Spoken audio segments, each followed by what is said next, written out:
Assalamualaikum warahmatullahi wabarakatuh. Perkenalkan, nama saya Wahyuni. Saya dari kelas 4F Universitas Ibnu Sina. Saya akan menjawab ujian-ujian UTS mata kuliah Teknologi Berbasis Data. Yang pertama, pertanyaannya adalah apa tujuan dari basis data dan berikan contoh basis data. Tujuan utamanya adalah untuk memudahkan kita dalam memperoleh data yang kita cari.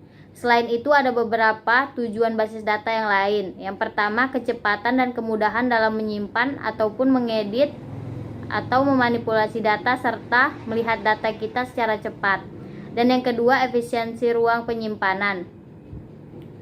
Contoh di sini yang saya ambil dalam basis data adalah seorang siswa. Menurut skema yang saya ambil, siswa memiliki 3 tabel. Yang pertama di sini saya lihat dan saya buat ada nomor siswa, kelas, dan major. Majornya itu seperti CS siswanya itu. Baik, di sini soal nomor 2, jelaskan peranan basis data dalam pengembangan sistem informasi manajemen. Di sini basis data dalam pengembangan sistem informasi manajemen adalah salah satu komponen yang paling penting dalam sistem informasi karena merupakan dasar dalam menyediakan informasi. Contohnya saja dalam menentukan kualitas informasi seperti akurat, tepat waktu, relevan, dan mengurangi duplikasi data-data.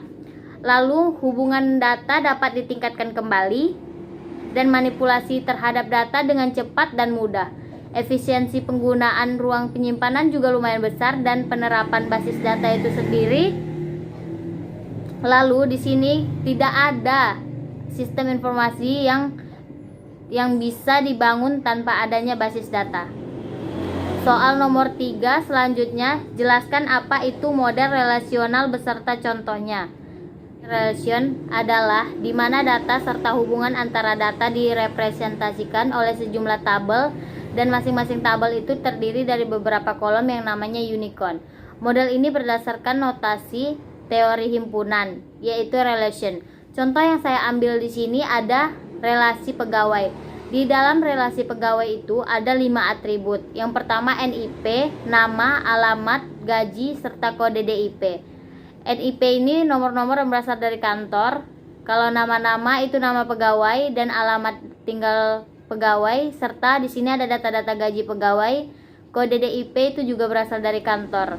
Baik, di sini kita membahas evolusi basis data. Evolusi atau siklus kehidupan basis data itu yang pertama terdiri dari 4. Yang pertama analisis kebutuhan, desain logis, desain fisik, implementasi. Kita akan membuat pohon rantai. Di sini yang pertama analisis kebutuhan. Dalam analisis kebutuhan adalah interview, person, dan penggunaan data.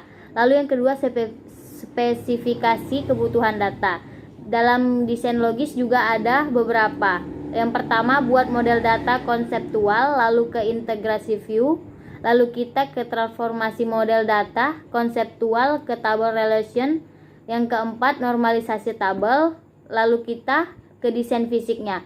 Kita pilih sebuah indeks atau metode akses, partisi, dan cluster data. Lalu ke rantai berikutnya ke implementasi. Kita buat dan perbarui basis data. Lalu yang keduanya operasi dan kita pantau selanjutnya modifikasi ketika kebutuhan menjadi berubah. Baik, di sini saya akan menjawab pertanyaan nomor 5, uraikan pengembangan model data. Model data dasar di sini ada 3. Yang pertama hierarkis, jaringan, relasional. Model data hierarkis itu dikenal sebagai model pohon. Lalu yang kedua itu model data jaringan, disebut juga biasanya dengan model Codarsil, atau setiap anak bisa memiliki lebih dari 2 atau 1 pohon. Yang ketiga model relasional, merupakan model data yang paling populer untuk saat ini dan menggunakan model yang berupa tabel berdimensi 2 yang disebut juga relasi atau tabel. Yang ketiga, dia memakai kunci tamu atau free key sebagai penghubung dengan tabel lainnya. Biasa ini dilakukan dalam database. Baik, terima kasih. Saya telah menjawab UTS saya. Wassalamualaikum warahmatullahi wabarakatuh.